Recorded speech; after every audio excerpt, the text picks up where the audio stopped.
This is the last of the 20-inch fat tire bikes that we'll be reviewing for the foreseeable future. This is the TST Buddy, which is a folder from TST Wheels. And this one took a little longer for me to put together. The bike comes extremely well packed, and everything is came without any damage whatsoever. It took me a little longer to put together because there's a couple of things different about them.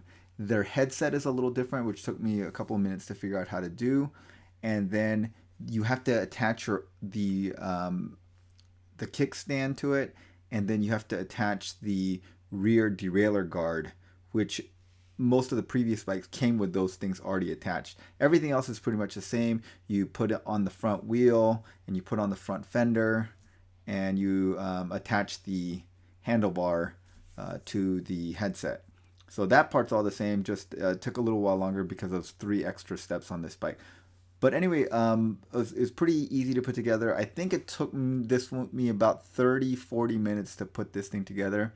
And overall, I really liked the simplicity of this bike. And I think, in my opinion, so this is just my personal opinion about bikes, they would have done better to kind of lean into the simplicity and the lightweight aspect of it and get rid of a lot of features and make it a cheaper, lighter bike, mainly by putting smaller wheels on it, thinner wheels rather, not smaller, and then getting rid of the rear rack and the fender and the shocks and making it a non-suspension bike. And that I think could have saved a couple $100 maybe, and then they would get at a better price point. But if you want a folding fat tire bike with front suspension that is relatively lightweight, this one's probably around 50 pounds, then I think this is a great bike for you, especially if you don't need a lot of range, because there's a lot of bikes that have kind of ridiculous range and you don't really need that much range. So here it is all put together. It has 20-inch fat tire wheels, 10 amp hour battery, 48-volt battery. It has front suspension, no rear suspension, which I think is a good thing actually. Alright, so let me tell you what I like and dislike about this bike. What I do like about this bike is they tried to keep it simple. They didn't put a rear suspension on it, which I think personally is a total waste on a fat tire bike. Fat tire bikes, the tires themselves are so thick that they even out the ride. And it's not like anyone's going to plan on taking off on big jumps on one of these bikes. Or at least I don't think that's its intended use, and you shouldn't do it. So I think rear suspension is a waste of money. It adds weight and complexity, and it's totally useless. So they made the right decision. It has it's a hardtail bike. It folds right here in the middle. What I really like about this is it has a key that you put in there. I'm digging out of my pocket. So here's the key. And then you put it in here.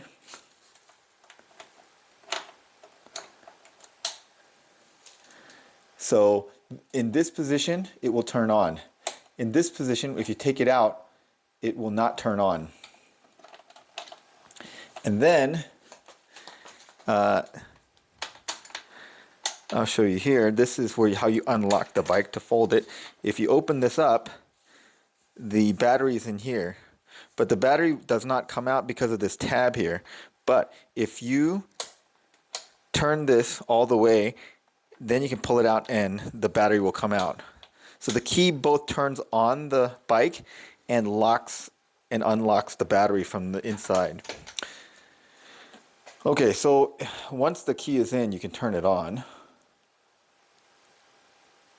So it turns on, and here's the pedal.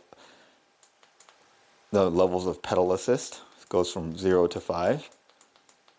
And here's your battery meter, so no problem there.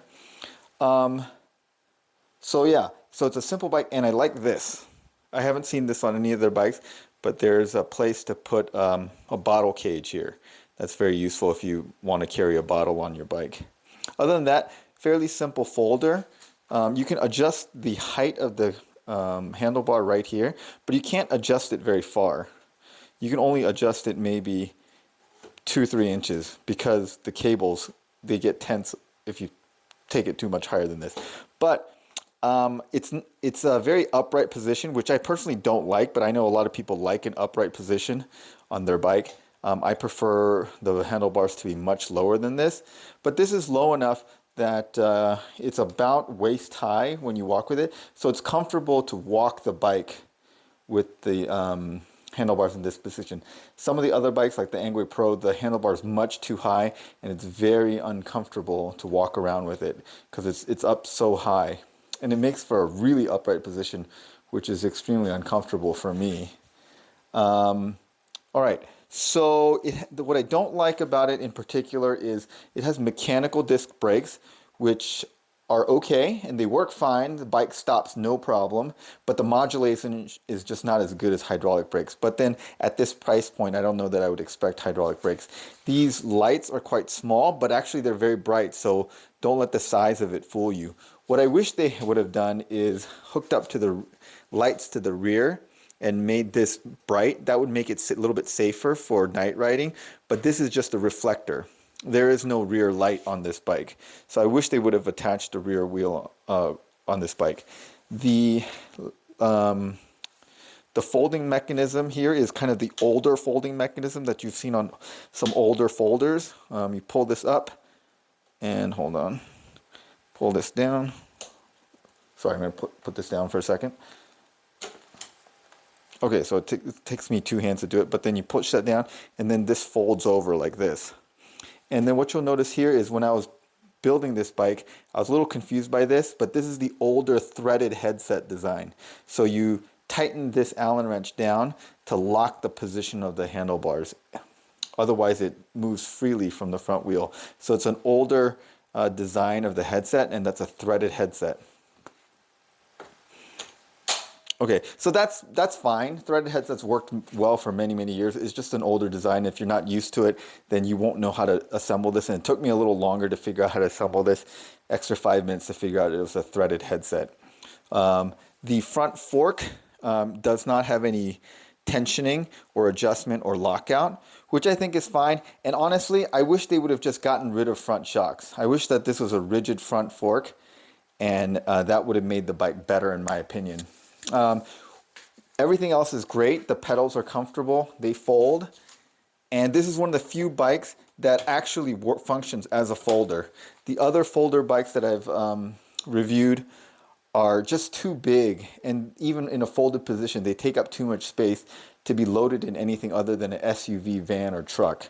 So you couldn't really put this in a regular car. This I can actually put in a regular car.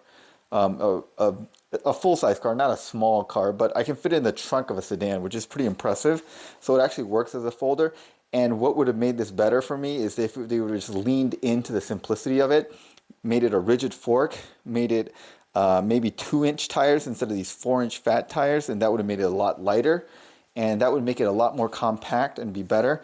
The range on this, on throttle only, it has a thumb throttle, was about 16 miles, which isn't bad for the size battery it has. And if you pedaled, I'm sure you could get at least 30 miles out of this thing, depending on terrain and your weight and how much you're pedaling.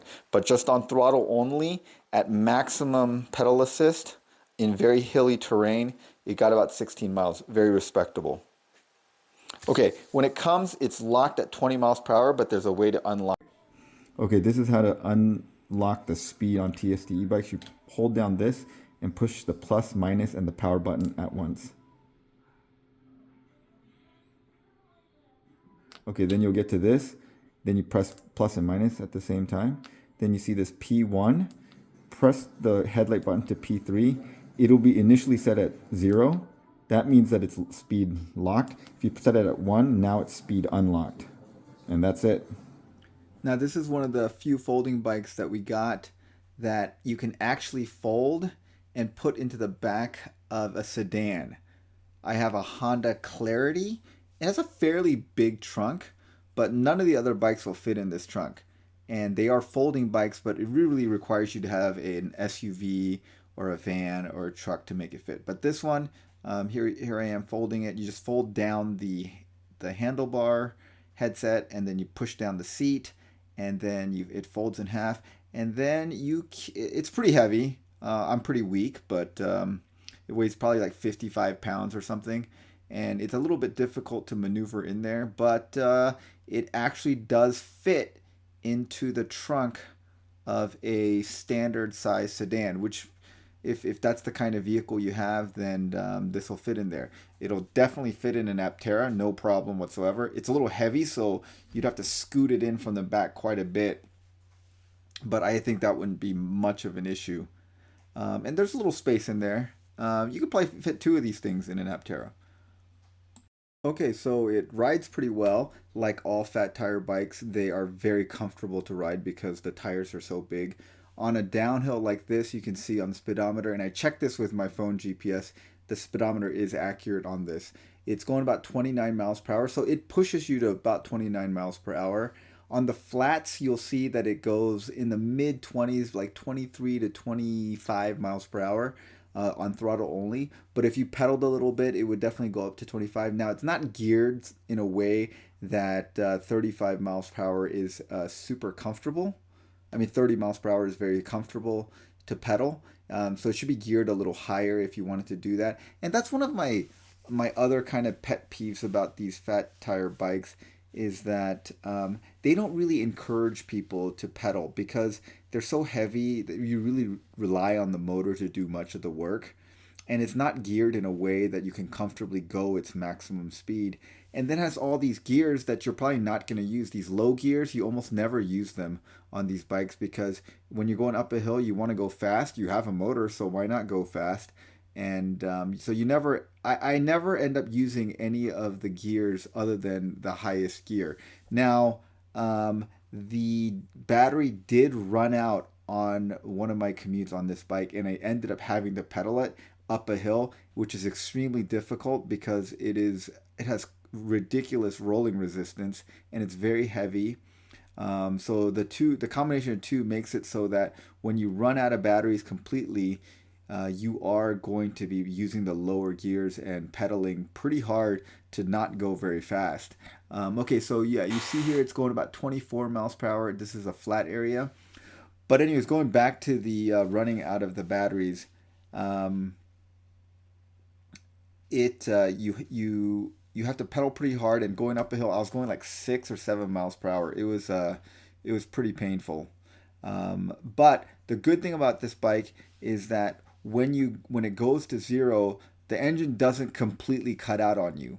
It gives you kind of less and less power over time, and it's not like I had a previous e-bike that when it reached its voltage limit, the engine would just stop completely, and then you would have no boost at all, and that would be pretty terrible on one of this. But this one, it goes to zero, and then it reduces the power it gives you, so you just get less and less assist, but you are getting some assist for at least another mile or two after the battery is gone.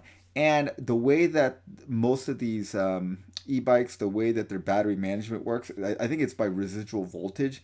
So initially, it'll stay at 100% for a while, and then when it gets to like 30% or 40%, the bottom 30% drops more quickly than the first 30%. So just be aware of that. It's not a linear process by which it does that. And so you just have to don't trust the battery gauges on any of these e-bikes. It'll seem like it's full and the range is not dropping at all until it gets towards the end, and it drops really precipitously. But anyways, the good news is I've run most of these bikes to completely empty, and what it does is it just gives you less and less power, and you have about a mile at which you lose power slowly. But when you do lose power on these bikes, it's extremely hard to pedal them, especially uphill. And even on a flat, you're not going to get going more than about 10, 12 miles per hour with some pretty aggressive pedaling.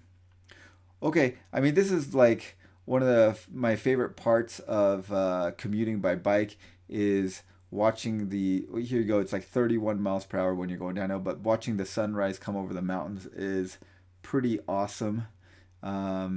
If you live in an area with mountains, it's especially in the winter in Southern California, the mountains get snow capped, and the view is pretty good. But anyway, overall, the bike is great if you want some bike that is a folder and has good power and not too much range, so it's not too expensive.